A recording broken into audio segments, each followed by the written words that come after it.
Hola amigos del Búho, bienvenidos a esta nueva edición especial de cuarentena.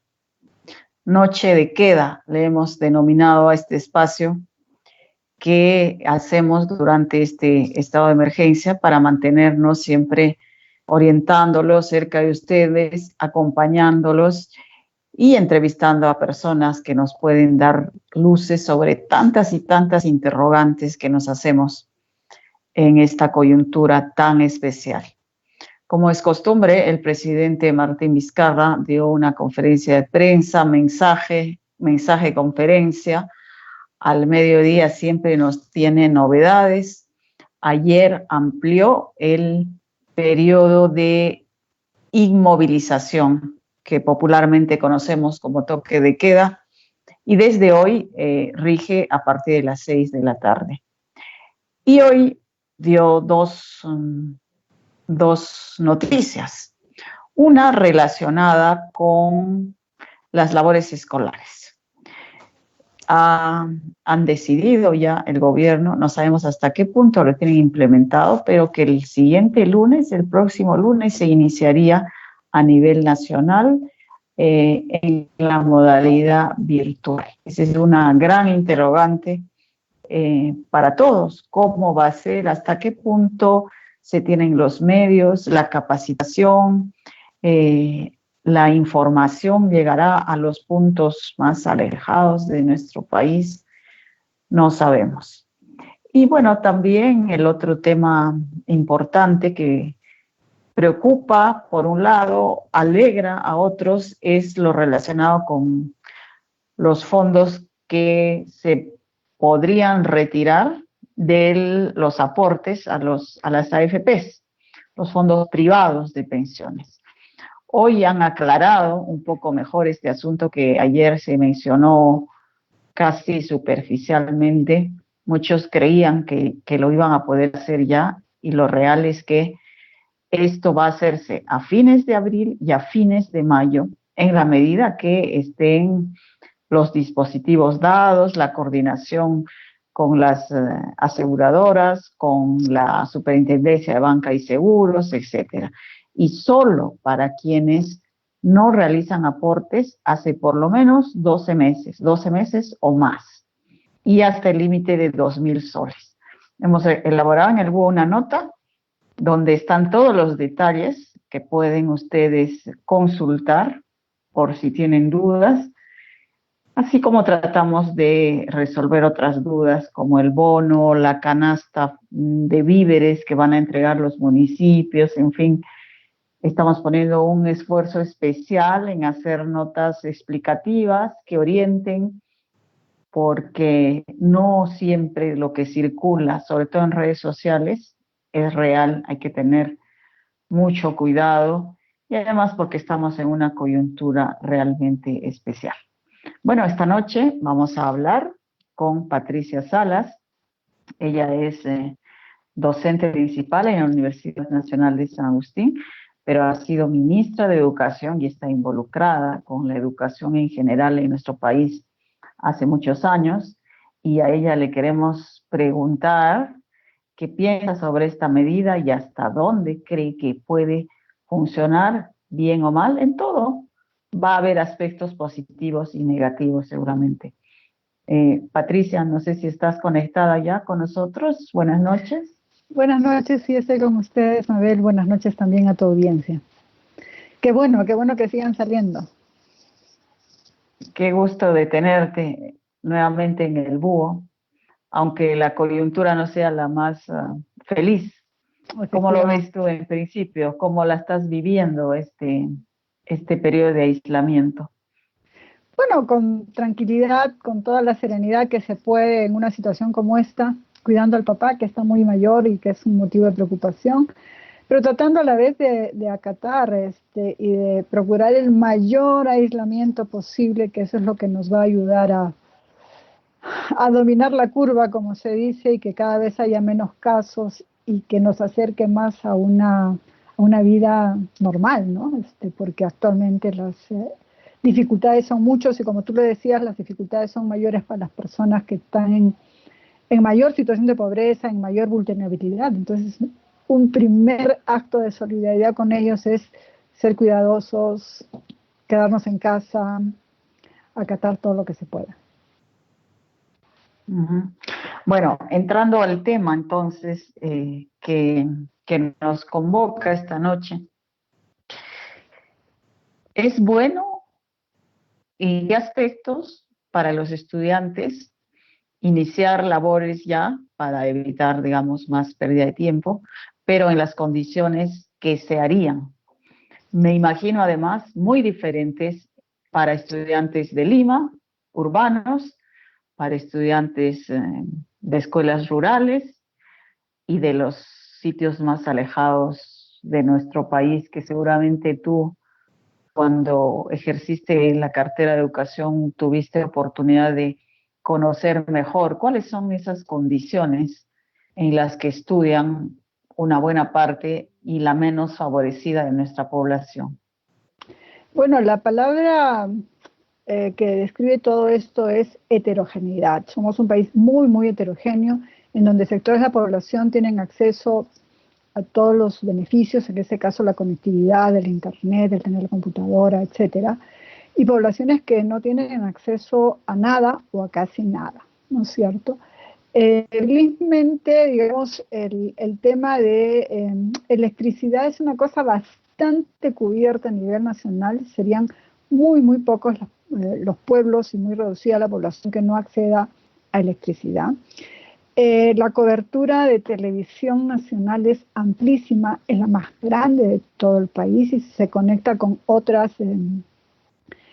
canales o emisoras de televisión y los sistemas de antenas parabólicas que tienen las municipalidades rurales. Eso puede ser una garantía de extensión muy, muy grande de lo que quiera o pueda ofrecer el Ministerio de Educación. Y la tercera estrategia, que es la de radio, como sabemos, es efectivamente el medio de comunicación a nivel nacional, habida cuenta que, como se ha anunciado, no es solamente la radio nacional la que estaría, que como sabemos tiene AM, FM y onda corta, sino que también se estaría haciendo contactos y coordinaciones con radios locales o radios regionales. Entonces, creo que se está haciendo un esfuerzo de llegar a la mayor cantidad de ámbitos posibles. Claramente, no para todos va a ser igual. Pero hay una cosa que relevar.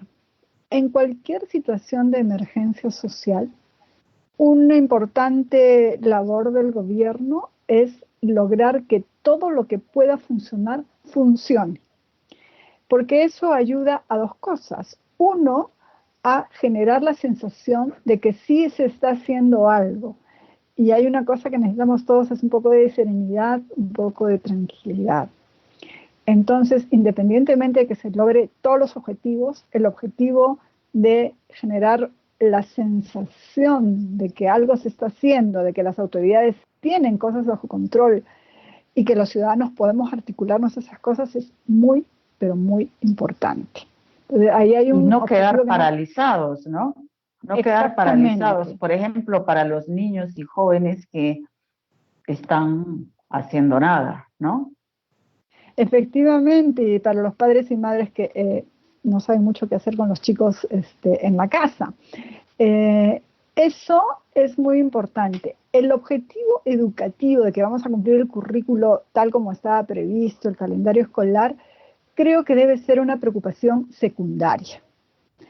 Digamos, tenemos que aceptar que estamos en un año atípico, que tenemos que reestructurar nuestras metas y nuestros objetivos educativos por este año y que lo que tenemos que hacer es infundir confianza y actividad a nuestros estudiantes, a nuestras familias. Y también hay que ser muy claro que tanto para este momento como para el momento posterior, el Ministerio de Educación, sé que están trabajando algunas cosas de eso, van a tener que tener estrategias de reducción de la desigualdad. Porque si bien los chicos urbanos van a poder seguir todo en las plataformas, los chicos rurales, que lo van a hacer por televisión o por radio, van a estar en desventaja. Entonces, el sistema va a No tener pueden que tener, interactuar, ¿no? no van a poder Mm. interactuar efectivamente, pero entonces el sistema va a tener que tener un mecanismo post-emergencia Y en los instructivos que hemos podido ver ya en la plataforma Aprende en Casa, dice que los maestros, cuando se acabe la emergencia y tengan las clases presenciales, van a tener que mirar en sus niños quienes han podido seguir las actividades en las plataformas, quiénes no, y qué tipo de actividades, llamémosle de actualización o de búsqueda de equidad, van a tener que hacer con los chicos. Lo mismo va a tener que hacer para zonas rurales, zonas de poblaciones indígenas. Ahora, la plataforma sale en 9 lenguas. Tampoco es broma, ¿no es cierto? Creo que el Ministerio está haciendo un esfuerzo increíble, increíble, y en donde, si bien va a ser desigual, creo que primero hay que hacer el mejor esfuerzo con lo que se tiene, y en segundo lugar hay que prepararnos a que después de pasada la emergencia, tener agresivas formas de equidad para los que se nos quedaron fuera, ¿no? Ahora, la otra gran interrogante es, ¿qué recursos tienen el sistema educativo, ¿no? Estatal público, que pudiera soportar esta nueva modalidad? Es decir, electricidad hay, pero vamos a ver si tienen computadoras que pudieran facilitar a los estudiantes, para comenzar una base de datos de sus estudiantes, ¿no es cierto? Si tienen cómo ubicarlos, cómo asegurar que reciben estos materiales. Luego, ya en el tema de recursos pedagógicos, hasta donde tú conoces, por ejemplo, en el Ministerio de Educación manejan estas tecnologías que ahora hay para una enseñanza interactiva, hay los especialistas, están concentrados todos en Lima, se va a requerir una capacitación a los propios docentes, los que no están en zonas urbanas, por ejemplo. Es decir, todo esto necesita un aparato, un soporte de personal, de recursos e incluso de infraestructura, porque luego se ha dicho que se iniciarían las clases el 4 de mayo, pero se va a hacer por mitades para guardar la distancia y eso, ¿no? Claro. Cosa que los niños no sé si lo podrán cumplir, ¿no?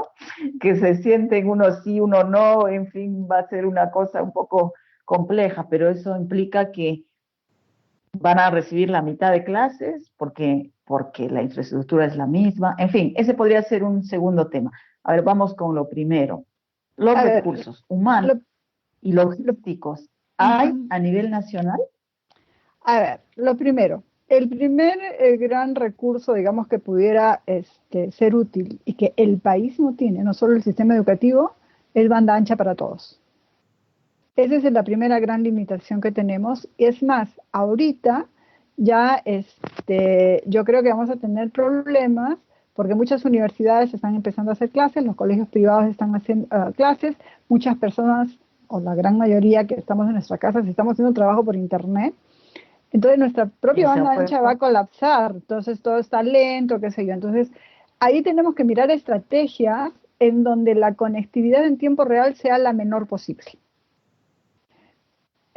Para todos, inclusive para los que están chateando en el celular, por favor no manden vídeos. ¿No es cierto? Entonces, esa es una primera gran dificultad que no se va a poder resolver ahora ni en un par de años, porque la inversión que se necesita para eso y los procesos son de otra naturaleza. Espero que hayamos aprendido lo suficiente para hacer esa inversión pronto. Entonces, ahí hay una limitación de hecho. Respecto a los recursos pedagógicos, el sistema educativo peruano y el Ministerio de Educación tiene fácilmente de dónde echar mano. La plataforma Perú Educa, que se viene trabajando ya desde hace varios años, sí tiene una enorme cantidad de recursos que están ya disponibles, no solo de los maestros, sino también de los padres y madres y de las estudiantes. Entonces, ahí, digamos, se puede echar mano de muchísimos recursos. Y entiendo que hay un equipo trabajando lo que se ha previsto, que es priorizar los aprendizajes en ciudadanía. Hoy más que nunca lo que necesitamos es ciudadanía, pensar en el otro, organizarnos, tener reglas de convivencia, tanto dentro de la familia como para salir, prepararnos para cuando volvamos a los centros de trabajo, a las aulas, de saber qué distanciamiento físico tiene que haber, etcétera. Entonces, el centro no es que vamos a hacer todos los cursos, matemáticas, física, geografía, etcétera, sino vamos a hacer ciudadanía. Cierto que en ciudadanía se pueden articular contenidos de otras materias, pero por ahora el trabajo es ese. Entonces, eso se está trabajando, entiendo, en el Ministerio de Educación, y hay todo un sistema de hacer una lógica que se llama actividades significativas. Entonces, todos los días va a salir en la televisión, en la radio, en las plataformas, cuál es la actividad significativa que el chico o la chica, dependiendo de qué grado, nivel, etcétera, debe realizar durante esa semana. Sí hay un reto muy importante en la convocatoria. Como tú decías, no es seguro que todas las escuelas tengamos, por ejemplo, el número de teléfono o la forma de comunicarnos con nuestros estudiantes. No es seguro que todos nuestros estudiantes tengan teléfono. Felizmente, el nivel de proliferación de celulares es bastante alto en el país y los grupos de WhatsApp también. Entonces es bastante frecuente, por ejemplo, que en las escuelas los padres y madres de familia tengan un grupo de WhatsApp del grupo de aula. Ese puede ser un sistema por el cual los maestros lleguen, porque es bien probable que el maestro tenga el del profesor, el del padre delegado del grupo del aula. Ese puede ser un sistema para llegar, si no el 100%, a un número bastante grande. En todos los casos, hay un sistema de organización de, ¿cómo podríamos decir?, en cascada, ¿no es cierto? El ministerio está coordinando con las direcciones regionales y la SUGEL, pero el centro del trabajo son las escuelas. Entonces hay un sistema de orientación para que los equipos escolares, los profes, con sus directores, se organicen también de manera virtual en lo que tienen que hacer. Y hay fases. La primera fase dice estas son las normas, familiarízate con las normas y los procedimientos. Segundo, estos son los recursos, inspecciónalos, léelos, trabájalos bien. Es como una especie de autocapacitación o capacitación en grupo. La tercera fase, y está así pautado fase por fase lo que los maestros y las instituciones educativas deben ir haciendo. Y cómo entre ellos se pueden ayudar y a la vez se deben monitorear, ¿no es cierto? Porque que sea el trabajo a distancia no implica que sea un trabajo informal. Entonces, hay un sistema en escalada. Todo va a depender de cómo cada maestro en las escuelas, qué tipo de conectividad tiene. Una de las fases le dice al maestro de la escuela, haz una evaluación rápida o un diagnóstico rápido de cuán conectados están tus chicos. Si tienes un grupo de WhatsApp, si tienen internet o si tienen televisión, ese tipo de cosas, para decidir cuál va a ser la estrategia. En la plataforma también hay una parte que es de orientación a los padres, cómo los padres tienen que ayudar. El padre no va a sustituir al maestro, pero tiene que ayudar a monitorear algunas cosas. Si les llamamos a los papás a la tranquilidad, a que los chicos no tienen que estar haciendo tareas todo el día, sino compartir tareas con juegos, con actividades del hogar, eso es muy importante. Está también en la plataforma esa recomendación. Y la otra cosa es que la evaluación o la interacción va a depender de las posibilidades. Donde haya posibilidad de que un maestro tenga interacción con los alumnos van a poder mandar tareas o devolver la información con consentimiento de los padres, porque son todos menores de edad. En los casos en que no, hay una guía de cómo los chicos deben guardar sus tareas o sus trabajos para entregarlos cuando lleguen al colegio en la fase presencial, ¿no es cierto? Y luego hay indicaciones de cómo enlazar una fase con otra. Entonces hay una especie de organización en cascada que va a funcionar también con mucha heterogeneidad, porque no podemos garantizar que todos nuestros profes manejen bien tecnologías de información, hay muchos que están aprendiendo sobre la marcha, hay unos que tienen conectividad, otros que no tienen conectividad, eso también va a ser una dificultad, su cuenta de celular también va a tener impactos, ¿no es cierto? Y yo creo que por esa razón, la siguiente etapa de declarar héroes nacionales es a los maestros. No hay que tener un conjunto de... Después de los médicos. Después de los médicos y todo el personal que nos ayude a tener la ciudad limpia y que nos abastece de alimentos, hay que tener también mensajes fuertes de aliento a los maestros, porque sobre ellos está recayendo sobre su creatividad, sus posibilidades de mantener un poco de estado de ánimo. El estar encerrado afecta el ánimo. El estado de ánimo sobre su vocación va a recaer mucho ponerse de a prueba, cuánto ¿no? se pueda lograr. Sí, el sistema se va a poner a prueba en sus personas, ¿no es cierto? Finalmente, Patti, ¿tú crees, te noto ciertamente optimista, tú crees que esto que nos ha pasado inesperadamente, finalmente nos enseñe algo, vamos a aprender no solo los estudiantes, que sí están también, seguramente van a sacar lecciones de esto, los maestros, los padres, los políticos, las autoridades, las Fuerzas Armadas, la ciudadanía. ¿Tú crees que después de esto vamos a aprender lecciones, vamos a ser mejores personas y una mejor sociedad? ¿Tienes esperanza de eso? ¿O qué tendríamos que hacer a nivel colectivo para que de esta experiencia salgamos como con ventajas, ¿no? Con aprendizajes, con lecciones aprendidas? Bueno, lo primero es seguir pensando que eso nos ha puesto contra el bien común. Mi bienestar depende de lo que tú hagas. Tu bienestar depende de lo que yo haga. Cuanto más énfasis hagamos en este tipo de mensajes desde los medios de comunicación o por todas las vías que podamos, eso puede ayudarnos a tener lecciones que nos ayuden a ser una mejor sociedad. Siempre hay el riesgo de que haya un desbande individualista. Yo me cuido a mí y el resto que vea lo que hace. Eso es un riesgo. El otro riesgo es el desbande violento, donde haya necesidades extremas, podrían empezar a haber algunas situaciones violentas. Por eso es muy importante ayudar a que funcionen los sistemas de ayuda a las personas más vulnerables, el bono de 380, las canastas de víveres. Hay que hacer un llamado a toda la población de que si alguien le toca algo que no necesita, no lo reciba.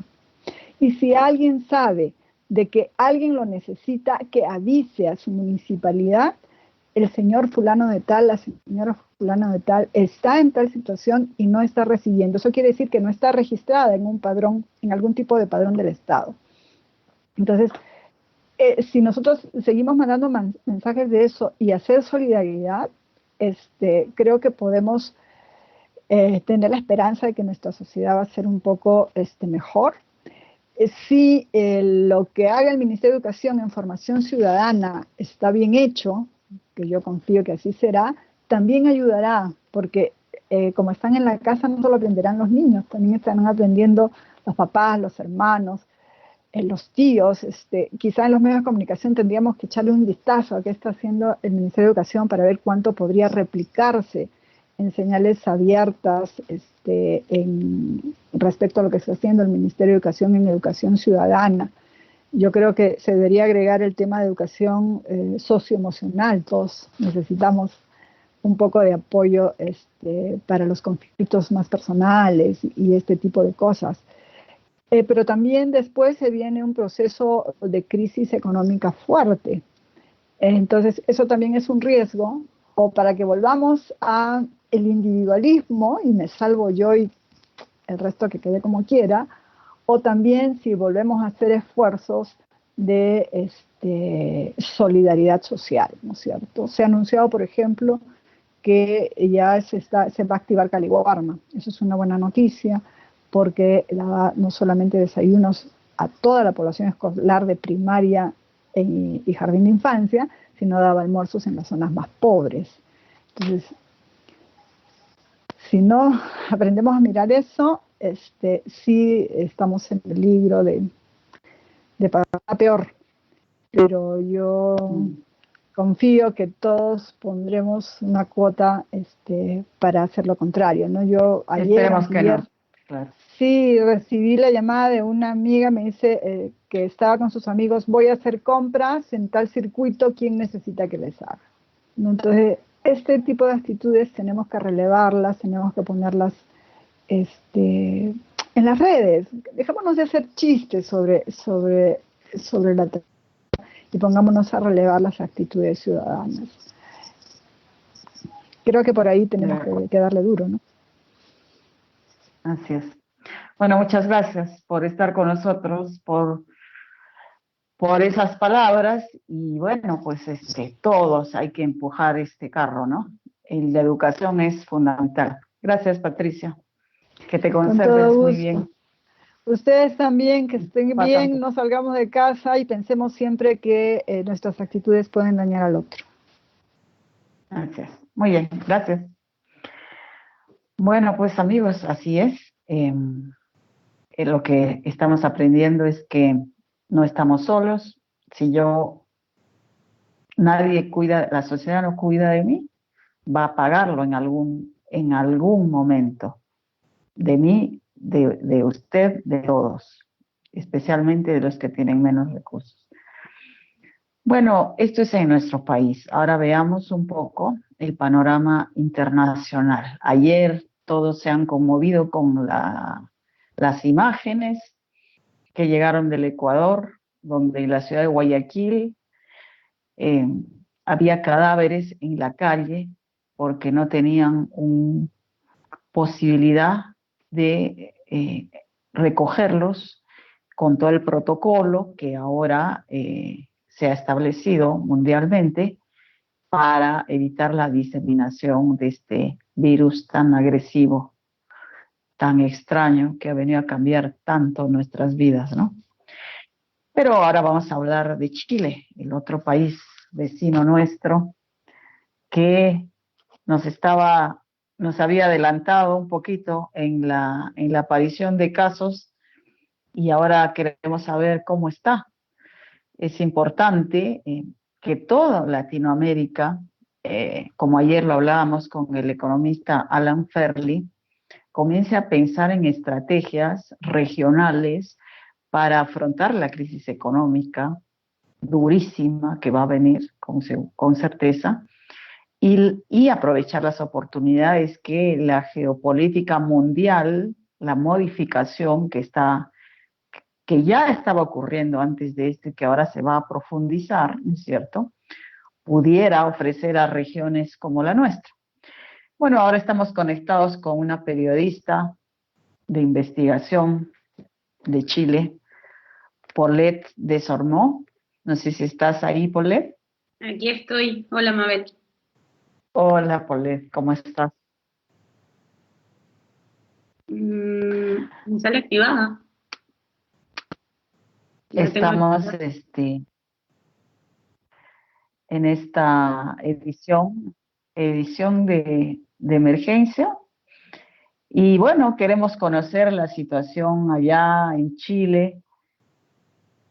Hemos leído un artículo tuyo para Salud con Lupa, este sitio que dirige también una colega nuestra, peruana, Fabiola Torres, sobre la falta de transparencia en los datos que esta epidemia está generando en Chile y que eso no solamente le impide vigilar a la prensa, como dice el título, sobre lo que está pasando, sino podría de alguna manera boicotear las soluciones, las mejoras que desde la sociedad civil, que desde los sectores empresariales, académicos y a nivel internacional incluso podría ocurrir, ¿no? Paulette, danos primero un panorama general, por favor, de cómo están viviendo ustedes allá esta pandemia. Bueno, Mabel, la verdad es que hay bastante inquietud en Chile. Lo que comentamos de la transparencia, que fue lo que publicamos hoy en Salud con Lupa, tiene que ver con cómo nosotros podemos confiar en las medidas que dicta un gobierno cuando ni siquiera hay como un reporte consistente de los datos que el mismo gobierno recopila. Entonces, hoy día, por ejemplo, tenemos un acumulado de 2.738 personas que están diagnosticadas con el COVID-19, un coronavirus, pero no sabemos cuántos tests se han hecho, en realidad. No podemos comparar, ¿cierto?, qué porcentaje de las personas que han sido testeadas son aquellas que efectivamente están contagiadas. Y esto es muy complejo, porque no es un dato que requiera solamente como la ciudadanía o la prensa en general, ¿no?, sino que hay equipos, por ejemplo, de biólogos computacionales, que están trabajando en insumos que otorgan, por ejemplo, al Ministerio de Ciencias, para que puedan hacer sus proyecciones, principalmente de cuándo va a colapsar el sistema de salud público acá, porque va a colapsar. Eso, en el fondo, lo que estamos tratando de ver es en qué semana del avance del virus colapsa. Y si es que estos científicos no tienen los datos adecuados, es muy difícil que esa estimación sea aproximadamente correcta. Y si no es correcta, vamos a estar en una situación en la que vamos a tener que decidir quién vive o quién no, basado en la escasez de recursos, que quizás con una mejor información podríamos habernos preparado mejor para ese escenario. Uno de los datos, por ejemplo, que se ha pedido mucho es que se entregue el número de contagiados por comuna, es decir, a nivel local. Tenemos un dato por región, pero no tenemos por comuna. Entonces se hacen proyecciones para la región metropolitana, lo que uno pensaría que permite tomar mejores decisiones para la región metropolitana. ¿Y las otras regiones? ¿Las otras comunas de las otras regiones? Los científicos han presionado durante semanas por esa información recién.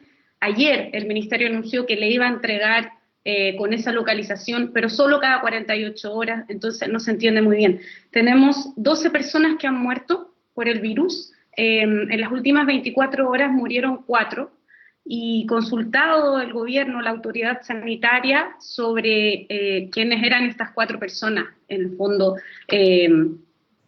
tener información, ¿no?, de quiénes son los que están falleciendo acá en Chile, no se entregó ninguna información. Se dijo que eran 2 personas mayores de 60 años y 2 personas que eran mayores de 80 años. Entonces la sensación, en un país donde el ministro de Salud mencionó que el virus podría quizás mutar y convertirse en una buena persona, literal, genera la verdad es que genera mucha inquietud, ¿no? En realidad no sabemos a ciencia cierta si estamos preparándonos de la forma adecuada o no. El sentimiento de la gente en las calles hasta hace algunos días era de exigir que se dictara una cuarentena total, por miedo a que el virus se siga expandiendo. El gobierno decidió solo decretar cordones sanitarios, aduanas sanitarias y cuarentenas en ciertos lugares del país. En la región metropolitana tenemos 6 comunas en este momento, por ejemplo, con cuarentena. Sin embargo, en el fondo, hay medidas que como que no se condicen, que parecieran no condecirse. Por ejemplo, nosotros tenemos cuarentena en estas comunas. Por ejemplo, donde yo vivo, tengo cuarentena, no puedo salir a no ser que vaya a buscar, a comprar víveres, digamos, bienes básicos, o que necesite ir al doctor. Sin embargo, hay otras comunas que están en el fondo bajo esta campaña de quédate en casa. Sabemos que no tenemos que salir, ¿no?, que eso promueve el contagio. Pero los trabajadores, como yo, que estamos impedidos de asistir a nuestros lugares de trabajo porque estamos bajo la cuarentena, quedamos como suspendidos de esas obligaciones de asistir, lo cual parece lógico porque el gobierno nos está diciendo que no podemos salir de nuestras casas. Pero el empleador no está obligado a pagar nuestros salarios si nosotros no asistimos a trabajar. Entonces, el gobierno dice, hagan cuarentena, quédense en la casa, esto lo vamos a salvar entre todos, y luego la Dirección del Trabajo emite un dictamen en el cual establece que el empleador no tiene la obligación de pagar los salarios y el trabajador no tiene la obligación de asistir al trabajo. Bueno, ¿cómo va a asistir, pienso yo, si me ponen en una cuarentena legal? ¿Cómo eso va a hacer que no me paguen, ¿no?, mi salario? Eso ha sido muy cuestionado. Entonces, la verdad es que tenemos una sensación de angustia, de incertidumbre, de ver también lo que pasa, ¿no?, en los países vecinos, de lo que pasa en Europa. Y nada, pienso que se siente una responsabilidad como común de toda la sociedad civil, de poder cuidarnos entre todos. Hay mucha conciencia sobre eso. Y en el fondo espero que el manejo de la información vaya mejorando para que los científicos externos también puedan hacer aportes importantes. Hoy día, por ejemplo, vimos que en los reportes diarios que entrega el gobierno, que ni siquiera son consistentes, o sea, un día entregan, por ejemplo, el porcentaje de las personas diagnosticada positivo que presentó determinados síntomas. Por ejemplo, el 52% de los diagnosticados tenían fiebre. ¿Por qué eso nos importa? Porque cuando la persona ve eso y dice, tengo fiebre, no tengo fiebre, si no tiene fiebre piensa, bueno, en realidad no voy a ir al doctor o lo que sea, ¿no? Nos parece muy importante ver qué porcentaje de las personas tienen determinados síntomas. Bueno, eso es una información que se entrega a veces sí, a veces no, a veces solo de los hospitalizados, a veces de los dos, etc. Y dentro de estos reportes, a veces, nos entregan la información de los pacientes recuperados. Pero resulta que esos pacientes recuperados, o sea, no hay ninguna consistencia en los números diarios o semanales que se nos van entregando. Y el test en Chile no se lo puede hacer cualquier persona. De partida, no es gratuito para todas las personas. Se fijó hace algunos días un precio máximo para realizar este test, que es de $29. Eso es lo máximo que te pueden cobrar. Las personas más vulnerables afiliadas al sistema de salud público no pagan en los dos primeros segmentos, pero en cualquier prestador privado, por ejemplo, en el que se indique hacer el test, solamente te puede cobrar $29 como máximo. Ese precio era superior hasta que se dictó esta norma. Ahora, para poder hacerte el test, tú tienes que llevar una orden médica, por lo tanto también tienes que pagar la consulta médica. Entonces el precio, la verdad es que asciende y tiene como una barrera, ¿no?, de entrada. Pero además no hay suficientes tests diagnósticos. Entonces hay hospitales, por ejemplo, en 4 regiones del país que son coincidentemente las que están más afectadas, donde no se pueden cumplir los protocolos de testear a todos los casos sospechosos. Y no se pueden cumplir porque no están los insumos para esos exámenes. Entonces, si tú me preguntas a mí, Paulette, ¿cuántos contagiados hay en Chile? La verdad es que no lo sé. Solo sé que hoy día nos han dicho que acumulados hay 2.738. Pero la verdad es que no lo sé. Paulette, reflexionando con otros colegas periodistas también, veíamos de Latinoamérica, veíamos que esta enfermedad o esta pandemia, ¿no?, lo que está haciendo es desnudar la precariedad de los sistemas de salud pública en nuestros países. Acá en Perú, efectivamente, hay un problema con las muestras, porque no hay suficientes y se están demorando muchos días en tomarle la muestra a una persona sospechosa, digamos, y luego en dar los resultados. Y la preocupación es, si esto crece, que va a crecer, ¿no es cierto?, que no nos pase lo que está pasando en países con sistemas muchísimo mejor implementados como Italia, España, que con sus crisis están mejor implementados que nosotros, evidentemente. Entonces, nos preguntamos, la escasez de muestras, la escasez de recursos logísticos, protocolos para que esto sea un proceso rápido, seguro y transparente, que eso también es importante. Y luego, cuando esto llegue a una fase ya mayor, la capacidad de atención en los hospitales, ¿no? ¿Cuántos hospitales tienen, qué número de camas de cuidados intensivos, qué número de ventiladores mecánicos? Y bueno, los primeros descubrimientos acá es que si esto dejamos que crezca va a ser un desastre, porque la salud pública es muy precaria.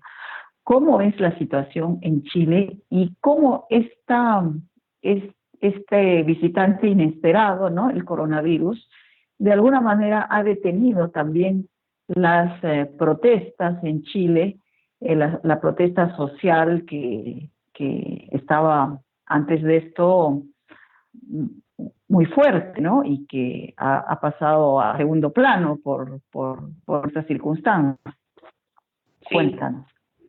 Sí, la verdad es que este virus, claro, efectivamente llegó a Chile en medio de una transformación social profunda que estalló en octubre del año pasado y que tenía como uno de sus puntos de demanda una modificación profunda al sistema de salud público. El sistema de salud público ha sido catalogado por el gobierno como de los mejores del mundo. Pero la verdad es que es un sistema donde, por ejemplo, una persona que requiere una cirugía porque se fracturó la cadera, tiene que esperar más de un año para poder operarse en el sistema público. Es un sistema en el cual, en un invierno normal, los consultorios de la atención primaria, digamos, tienen unas filas de espera, personas durante horas esperando a poder ser atendidas. Entonces preocupa muchísimo ver qué hacer cuando explota, ¿no? Una emergencia sanitaria de esta manera. Hay distintas medidas que se están tomando. Se habla de la compra de ventiladores, se habla de la compra de más insumos, ¿no? Para poder hacer los tests. Y también de algunos negocios que llaman la atención, como por ejemplo el arriendo de espacio privado, muy importante, acá el espacio Riesgo, donde el presidente Piñera anunció la instalación de 1.000 camas, por ejemplo, en ese lugar. Esta medida fue muy cuestionada porque, bueno, vemos que hay otros lugares en el mundo donde, no sé, las universidades, los campos, qué sé yo, han donado sus espacios para la instalación de estos lugares. Y bueno, el presidente Piñera, una de las cosas que comentó al respecto, por ejemplo, fue que pagar ese arriendo costaba menos que lo que costaba en el fondo financiero el sueldo de un parlamentario al mes, lo cual fue también un poco de hoguera al fuego, porque parte de la crisis que tenemos, ¿no? Es esta desconfianza brutal en la clase política, es sentir que llevamos 30 años siendo abusados en el país, que lideramos el crecimiento económico de América Latina durante más de una década, y sin embargo los niveles de desigualdad que tenemos son muy altos, ¿no? Entonces, eso se refleja incluso ahora con este virus que vino a visitarnos, porque el virus entró o se radicó principalmente en el sector acomodado del país, ¿no? En la zona acomodada de Santiago, personas que habían viajado a Europa, personas que habían viajado a Estados Unidos, pero lo que estamos viendo es que las personas que fallecen y las personas que son más afectadas son las más vulnerables, justamente. Las personas, por ejemplo, a la cual ahora se les suspenden los salarios, son los más vulnerables.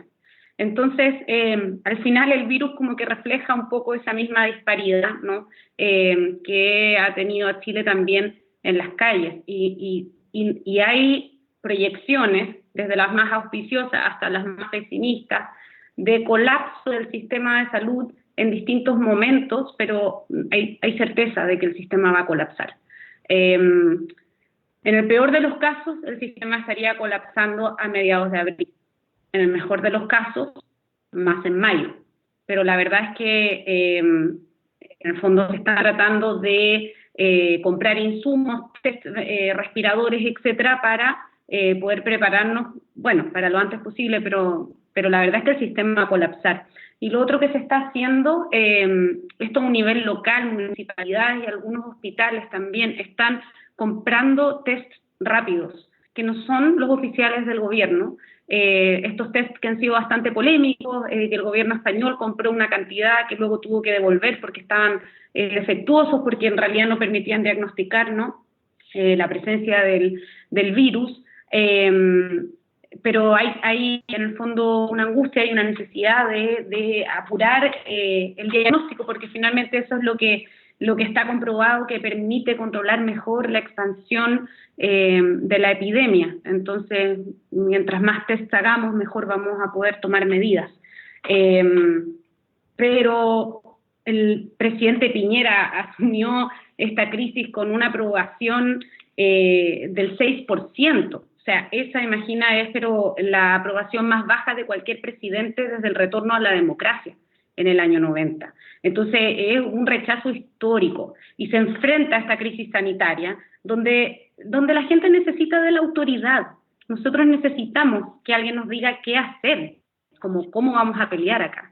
Y bueno, aumentó su aprobación al 21%, pero en el fondo, bueno, tiene un 68% de rechazo a la gestión, el gabinete tiene un 73% de rechazo, no es como que la confianza en la autoridad se haya recuperado. Y en el fondo, bueno, en ese escenario tenemos que ver qué va a pasar durante las próximas semanas, que van a ser críticas. Acá hay gente que sigue pidiendo que se dicte una cuarentena total y el gobierno ha sido súper enfático en decir que no lo va a hacer y que no se recomienda. Eso también ha sido criticado porque existe la impresión de que hay una preocupación muy grande por la economía. Lo que dice el gobierno es que no podemos destruir la economía porque ¿qué va a pasar después? Y vamos a tener saqueos y acaparamiento de cosas, de alimentos, y que hay que intentar apoyar a las pequeñas y medianas empresas. Entonces, bueno, es interesante qué va a pasar en el fondo cuando vemos que una pandemia como esta de alguna manera pone en jaque la forma en que estamos acostumbrados a organizarnos como sociedad, las cosas que damos por sentadas, nuestra economía, nuestras fronteras, nuestro comercio, nuestro tiempo libre. En el fondo, la forma en la que habitamos se ve completamente puesta en jaque por esta pandemia, y pienso que en Chile esa situación va a ser aún más radical, dado que nuestro modelo neoliberal en el que hemos tenido durante 30 años ya estaba puesto en jaque. De hecho, el hito político más importante que teníamos era el voto, el plebiscito para cambiar la Constitución, para aprobar o rechazar un cambio de Constitución, que bueno, se iba a votar el 26 de abril y ahora se aplazó. Quién sabe lo que va a ocurrir, pero claro, esta transformación que vamos a vivir es claramente una transformación profunda y que no engloba solo nuestra situación social particular, sino todo el planeta. Que va a ser transnacional, efectivamente.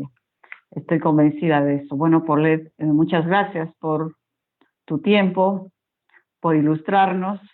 Esperemos que nuestros países también salgan de alguna manera unidos, ¿no? Ideando creativamente estrategias para el futuro que realmente todavía no sabemos cómo va a ser.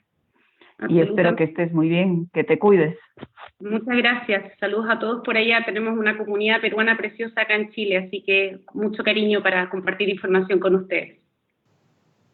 Muchas gracias. Muy bien, amigos. Esto ha sido todo por hoy. Como ven, hay personas en el Perú quejándose de lo que está pasando en lugar de poner el hombro. Y como han escuchado, en Chile, por ejemplo, no están yendo a trabajar, pero no les pagan por eso. Acá se está haciendo esfuerzos importantes. Podemos ser opositores al gobierno en diferentes aspectos, pero en de enfrentar la epidemia, no hay que poner piedras en el camino. Esa es mi humilde opinión.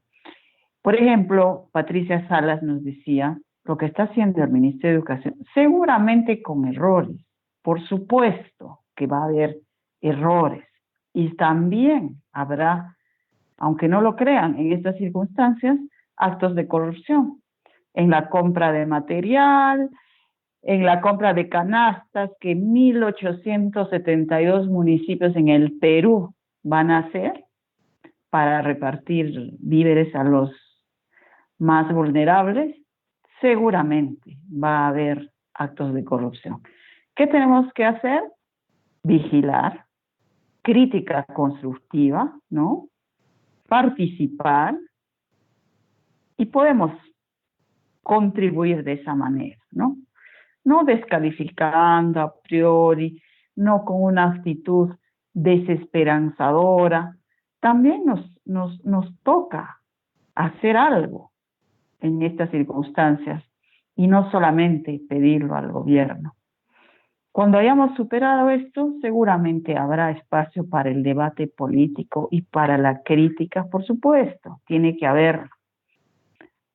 Pero por el momento, sin dejar de vigilar, porque sí, hay cosas sobre las que se puede opinar, ¿no es cierto? Por ejemplo, sobre esta ley que el Congreso ha promulgado, de la que hablábamos ayer, de protección de la policía, así se llama, que es para eximirla de sanción si en defensa propia, ¿no?, puede causar daños a una persona y hasta quitarle la vida. Pero también está el otro lado, que podrían haber abusos. Este tema de las AFPs también es muy polémico. Algunos creen que el gobierno quiere proteger a las AFPs y por eso no quiere dar pase a esta idea de que el Congreso está discutiendo sobre retirar el 25% del bono. Puede ser, se puede debatir, pero por sobre eso hay que cumplir las disposiciones, ¿no?, de aislamiento. Hay que acatar algunas cosas como empujar el sistema educativo para que comiencen a funcionar estas clases virtuales. Ya lo dijo Patricia, no para que aprendan en estas 3 semanas, acumulen un montón de conocimientos, sino para que enfrenten esta situación, se formen como personas, se mantengan comunicados, comiencen a hablar y a pensar sobre valores ciudadanos, por ejemplo, ¿no? En fin, yo los dejo por ahora, nos reencontramos mañana en otra noche de queda. Gracias.